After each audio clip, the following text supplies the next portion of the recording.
నందమూరి బాలకృష్ణ, అఖండ, వీరసింహారెడ్డి, భగవంత్ కేసరి చిత్రాలతో వరుసగా సక్సెస్ సాధించి హ్యాట్రిక్ సొంతం చేసుకున్నాడు. ఇప్పుడు బాబీ డైరెక్షన్ లో మూవీ చేస్తున్న విషయం తెలిసిందే. ఈ సినిమా చాలా సైలెంట్ గా షూటింగ్ జరుపుకుంటుంది. ఇప్పుడు ఎలక్షన్స్ వస్తుండటంతో బాలయ్య షూటింగ్ కి బ్రేక్ ఇచ్చారు. అయితే ఇటీవల ఈ మూవీ నుంచి గ్లిమ్స్ రిలీజ్ చేశారు. ఇంతకీ ఎన్బీకే 109 గ్లిమ్స్ రియల్ టాక్ ఏంటి? ఈ మూవీ థియేటర్స్ లోకి వచ్చేది ఎప్పుడు? యాక్షన్ సీక్వెన్స్ తో రూపొందించిన ఎన్బీకే 109 గ్లిమ్స్ లో నందమూరి బాలకృష్ణను దర్శకుడు బాబీ నేచురల్ బోర్న్ కింగ్ గా చూపించారు. కూల్ గా, ప్రశాంతంగా కనిపిస్తూనే తనదైన శైలిలో పవర్ఫుల్ డైలాగ్ తో అదరకొట్టారు బాలయ్య. ఈ సినిమాలో నందమూరి బాలకృష్ణ కూలెస్ట్ మరియు క్రూయలిస్ట్ గా కనిపిస్తారని ఇప్పటికే మేకర్స్ తెలిపారు. తాజాగా విడుదలైన గ్లిమ్స్ దానికి రుజువులా ఉంది. బాలకృష్ణ తన టూల్ బాక్స్ లో ఆయుధాలతో పాటు మ్యాన్షన్ హౌస్ ఆల్కహాల్ బాటిల్ ని తీసుకువెళ్లడం ఇంట్రెస్టింగ్ గా ఉంది. గూండాలు తన వైపు పరిగెత్తుకుంటూ వస్తుంటే బాలయ్య కూల్ గా ఆల్కహాల్ తాగడం ఆకట్టుకుంది. ఏంట్రా వార్ డిక్లేర్ చేస్తున్నావా అని ప్రత్యర్థి గ్యాంగ్ లోని వ్యక్తి అడగగా, సింహం నక్కల మీదకు వస్తే వారవ్వద్రా లఫుట్, ఇట్స్ కాల్ హంటింగ్ అంటూ పవర్ఫుల్ డైలాగ్ తో బాలకృష్ణ వేట మొదలు పెట్టడం గూస్ బంప్స్ తెప్పించేలా ఉంది. ఇక ఈ గ్లిమ్స్ ను కల్ట్ సర్క్ అని పిలవడం మునిపెన్నడూ లేని విధంగా భారీ కిక్కిస్తోంది. ఎన్బీకే 109 గ్లిమ్స్ అభిమానులను, సినీ ప్రియులను విశేషంగా ఆకట్టుకుంటూ సోషల్ మీడియాలో సంచలనాలు సృష్టిస్తోంది. ఈ చిత్రంలో బాలీవుడ్ స్టార్ బాబీ డియోల్ నటించబోతున్నట్లు ఇప్పటికే మేకర్స్ ప్రకటించారు. దీనితో బాలకృష్ణ, బాబీ డియోల్ మధ్య అదిరిపోయే సన్నివేశాలను మనం ఆశించవచ్చు. సంచలన స్వరకర్త ఎస్ తమన్ ఈ చిత్రానికి సంగీతం అందిస్తూ ఉండగా, Jailer fame Vijay Karthik cinematography అందిస్తున్నారు. సితారా ఎంటర్టైన్మెంట్స్, ఫార్చ్యూన్ 4 సినిమాస్ పథకాలపై సూర్యదేవర నాగవంశీ, సాయి సౌజన్య ఈ చిత్రాన్ని నిర్మిస్తున్నారు. ఈ గ్లిమ్స్ యూట్యూబ్ లో రికార్డ్ వ్యూస్ తో దూసుకు వెళుతోంది. మరి ఈ సినిమా ఎప్పుడు రిలీజ్ చేస్తారు అంటే దసరాకి లేదా సంక్రాంతికి రిలీజ్ చేసే ఛాన్స్ ఉందని టాక్ వినిపిస్తోంది. కింగ్ నాగార్జున నాసామి రంగా అంటూ సంక్రాంతికి వచ్చి అనుకున్నట్టుగానే సక్సెస్ సాధించారు. ప్రస్తుతం కుబేర మూవీలో ధనుష్ తో కలిసి నటిస్తున్నాడు. అయితే ఈ సినిమా తర్వాత నాగ్ మూవీ ఎవరితో అంటే క్లారిటీ లేదు. నెక్స్ట్ సంక్రాంతికి మరో సినిమా రిలీజ్ చేస్తానని అనౌన్స్ చేశారు కింగ్. మరి నాగ్ తదుపరి చిత్రం ఎవరితో? Nagarjuna wild dog, the ghost సినిమాల తర్వాత రూట్ మార్చి యాక్షన్ తో ఉన్న ఫ్యామిలీ ఎంటర్టైనర్ గా నాసామిరంగా చేసి సక్సెస్ సాధించడంతో ఇక నుంచి తనను ఎలా చూడాలనుకుంటున్నారో అలాంటి సినిమాలే చేయాలని ఫిక్స్ అయ్యారట. ఓ కొత్త డైరెక్టర్ సుబ్బు ఓ డిఫరెంట్ స్టోరీ చెప్పడం, ఆ కథకు నాగ్ ఓకే చెప్పడం జరిగిందట. ఈ కథలో సీరియస్ గా కోర్టు డ్రామా ఉన్నప్పటికీ ఆడియన్స్ కి కావాల్సిన ఎంటర్టైన్మెంట్ కూడా ఉంటుందట. ఇందులో నాగార్జునకు జంటగా ప్రియమణి నటిస్తుందని టాక్ వినిపిస్తోంది.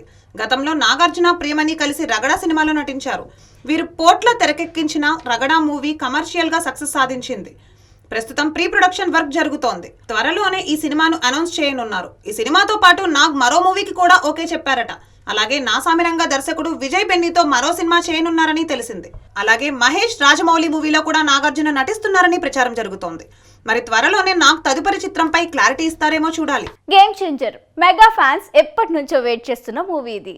RRR తర్వాత చరణ్ నుంచి చాలా ఫాస్ట్ గా పాన్ ఇండియా మూవీ వస్తుంది అనుకుంటే ఇంతవరకు రాలేదు. ఇక ఈ సినిమాకి సంబంధించిన అప్డేట్స్ ఇవ్వడం లేదు.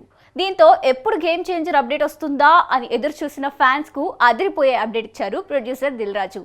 ఇంతకీ దిల్ రాజు ఇచ్చిన అప్డేట్ ఏంటి? గేమ్ చేంజర్ వచ్చేది ఎప్పుడు? Mega power star Ram Charan, sensational director Shankar combination లో రూపొందుతున్న భారీ క్రేజీ మూవీ గేమ్ చేంజర్. ఈ మూవీని దిల్ రాజు అత్యంత ప్రతిష్టాత్మకంగా నిర్మిస్తున్నారు. ఈ సినిమా స్టార్ట్ అయినప్పుడు చాలా ఫాస్ట్ గా షూటింగ్ జరుపుకుంది. ఇంకేముంది, చాలా త్వరగా షూటింగ్ కంప్లీట్ చేసుకుని థియేటర్లోకి వస్తుంది అనుకుంటే రోజులు, నెలలు, సంవత్సరాలు అయిపోతున్నాయి. కానీ గేమ్ చేంజర్ కంప్లీట్ మాత్రం కావడం లేదు. కనీసం అప్డేట్ కూడా రావడం లేదు. దీంతో మెగా ఫ్యాన్స్ ఎప్పుడెప్పుడు గేమ్ చేంజర్ అప్డేట్ వస్తుందా అని ఈగర్ గా వెయిట్ చేస్తుంటే దిల్ రాజు చరణ్ బర్త్డే కు గేమ్ చేంజర్ అప్డేట్ ఇవ్వనున్నట్లుగా అనౌన్స్ చేశారు. ఆశిష్ హీరోగా దిల్ రాజు నిర్మిస్తున్న మూవీ లవ్ మీ. ఈ చిత్రం నుంచి టీజర్ ను sensational director Sandeep Reddy Vanga release చేశారు. అలాగే ఈ మూవీ టీజర్ రిలీజ్ ఈవెంట్ ను స్టూడెంట్స్ సమక్షంలో చాలా గ్రాండ్ గా నిర్వహించారు. సమ్మర్ లో ఈ మూవీని రిలీజ్ చేయడానికి ప్లాన్ చేస్తున్నారు. ఆశిష్ కు జంటగా బేబీ హీరోయిన్ వైష్ణవి చైతన్య నటిస్తోంది. అయితే ఈ ఈవెంట్ లో దిల్ రాజు మాట్లాడుతూ, ఈ నెలలో చరణ్ బర్త్డే ఉంది, ఆ రోజున గేమ్ చేంజర్ నుంచి అప్డేట్ రాబోతోందని అనౌన్స్ చేశారు. అయితే గేమ్ చేంజర్ నుంచి టీజర్ రిలీజ్ చేస్తారా, సాంగ్ రిలీజ్ చేస్తారా అనేది మాత్రం క్లారిటీ లేదు. అలాగే ఈ సినిమాను దసరాకి రిలీజ్ చేస్తారని వార్తలు వస్తున్నాయి. ఆ తర్వాత దసరాకి కాదు, డిసెంబర్ లో విడుదల చేస్తారని టాక్ వినిపిస్తోంది. మరి గేమ్ చేంజర్ రిలీజ్ డేట్ పై కూడా క్లారిటీ ఇస్తారేమో చూడాలి. సాయి ధరమ్ తేజ్ విరూపాక్ష మూవీతో బ్లాక్ బస్టర్ సక్సెస్ సాధించాడు. ఆ తర్వాత బ్రో మూవీతో యావరేజ్ హిట్ దక్కించుకున్నాడు. అయితే గాంజా శంకర్ మూవీ చేస్తున్నట్టుగా అనౌన్స్ చేశారు. ఈ సినిమా అనౌన్స్మెంట్ వీడియో రిలీజ్ చేసి చాలా రోజులైంది. కానీ ఇంతవరకు సెట్స్ పైకి రాలేదు. ఇంతకీ గాంజా శంకర్ ఉందా లేదా? గాంజా శంకర్ మూవీకి బడ్జెట్ బాగా ఎక్కువ అవుతుందని, అందుకనే క్యాన్సిల్ అయిందని వార్తలు వచ్చాయి.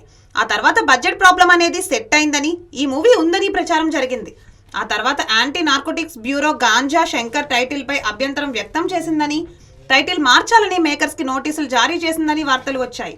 ఆ తర్వాత ఈ సినిమా గురించి ఎలాంటి అప్డేట్ రాలేదు. అయితే సత్య అనే షార్ట్ ఫిల్మ్ చేసిన సాయిధరం తేజ్ మీడియా ముందుకు వచ్చారు. గాంజా శంకర్ మూవీ క్యాన్సిల్ అయిందని ప్రచారం జరుగుతోంది.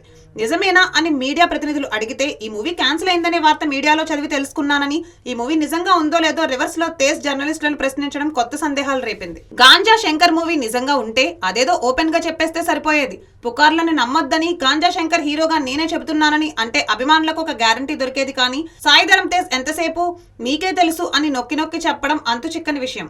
నెల రోజుల క్రితమే ఈ న్యూస్ చక్కర్లు కొడుతున్న నిర్మాణ సంస్థ సితారా ఎంటర్టైన్మెంట్స్ నుంచి ఎలాంటి క్లారిటీ రాలేదు. దీంతో అనుమానాలను మరింతగా పెంచుతూ వచ్చింది. అదేదో ఇప్పుడు కుండ బద్దలు కొట్టినట్టు గాంజా శంకర్ చేస్తున్నాం అనేస్తే పోయేదానికి నాకేం తెలియదనడం ప్రచారంలో ఉన్నది నిజమేనేమో అనిపిస్తోంది. గాంజా శంకర్ మాత్రమే కాదు, చిత్రలహరి 2 కూడా ఓ ట్వీట్ వలన ఆపేయాల్సి వచ్చిందని చెప్పడం వెరైటీగా ఉంది. అఫీషియల్ గా అనౌన్స్ చేయడానికి ముందే ఎవరో లీక్ చేసినా ఆ మాత్రం దానికి క్యాన్సిల్ చేయడం ఎందుకు? సినిమా చేయొచ్చు కదా, పోనీ స్టోరీనో షూట్ చేసిన వీడియోనో లీక్ అయితే ఏదో అనుకోవచ్చు. కానీ జస్ట్ సీక్వెల్ తీస్తున్నారని బయటికి వచ్చినంత మాత్రాన ఆపేశామని చెప్పడం ఏ కోణంలో చూసినా లాజిక్ అందడం లేదు. మీరే చెప్పాలి అంటూ రివర్స్ లో మీడియాని ప్రశ్నించే బదులు గాంజా శంకర్ చిత్రలహరి 2 ఖచ్చితంగా ఉంటాయో ఉండవో చెప్పేస్తే బాగుంటుంది కదా. మరి తేజ్ ఎప్పుడు క్లారిటీ ఇస్తాడో చూడాలి. శ్రీలీల ఇలా కెరీర్ స్టార్ట్ చేసిందో లేదో అలా స్టార్ హీరోయిన్ అయింది. అయితే గుంటూరు కారం తర్వాత ఈ అమ్మడు కొత్త సినిమాలు ఒప్పుకోవడం లేదు. 2 భారీ ఆఫర్స్ వస్తే నో చెప్పిందట. ఇది ఇండస్ట్రీలో హాట్ టాపిక్ అయింది. శ్రీలీల ఎందుకు కొత్త సినిమాలకు నో చెబుతుంది? అసలు శ్రీలీలకి ఏమైంది? పెళ్లి సందడి సినిమాతో తెలుగు తెరకు పరిచయమైన కథానాయిక శ్రీలీల. తొలి సినిమాతోనే అందం, అభినయంతో ఆకట్టుకున్న శ్రీలీల ఆ తర్వాత వరుసగా అవకాశాలు అందుకుంది. అనతి కాలంలోనే స్టార్ హీరోయిన్ అయింది. డాన్స్ అంటే శ్రీలీల, శ్రీలీల అంటే డాన్స్ అనేంతగా గుర్తింపు సొంతం చేసుకుంది. ఇటీవల గుంటూరు కారం సినిమాలో మహేష్ బాబుతో కలిసి నటించింది. కుర్చీ మడతపెట్టి అనే సాంగ్ లో అయితే డాన్స్ అదరకొట్టేసింది. స్వయంగా మహేష్ బాబే శ్రీలీల అదేం డాన్స్ అండి బాబు, ఆమెతో డాన్స్ చేయడం అంటే హీరోలకు మామూలుగా ఉండదు అన్నారు. గుంటూరు కారం తర్వాత కొత్త సినిమాలు ఒప్పుకోలేదు. ప్రస్తుతం MBBS కంప్లీట్ చేయాలి అనుకుందట. అదే ఆమె చేతుల్లో పవన్ కళ్యాణ్ ఉస్తాద్ భగత్ సింగ్ సినిమా మాత్రమే ఉంది. అయితే ఇటీవల పుష్ప 2లో ఐటమ్ సాంగ్ చేయమని భారీ రెమ్యునరేషన్ ఆఫర్ చేశారట. శ్రీలీల మాత్రం నో చెప్పిందట. కారణం ఏంటంటే ఆమె నటించిన సినిమాలు ఆశించిన స్థాయిలో ఆడలేదు. ఇప్పుడు గ్యాప్ తీసుకుంది. ఇలాంటి టైంలో ఐటమ్ సాంగ్స్ చేస్తే క్రేజ్ తగ్గిపోతుందేమో అనుకుని నో చెప్పిందట. పుష్ప 2 మాత్రమే కాదు, ఇటీవల ఓ టాప్ హీరో సినిమాలో కూడా ఐటమ్ సాంగ్ చేయమంటే సున్నితంగా తిరస్కరించిందట. ఇది ఇప్పుడు ఇండస్ట్రీలో ఆసక్తిగా మారింది. మరి ఉస్తాద్ భగత్ సింగ్ మూవీ అయినా శ్రీలీలకు ఆశించిన విజయాన్ని అందిస్తుందో లేదో చూడాలి మరి.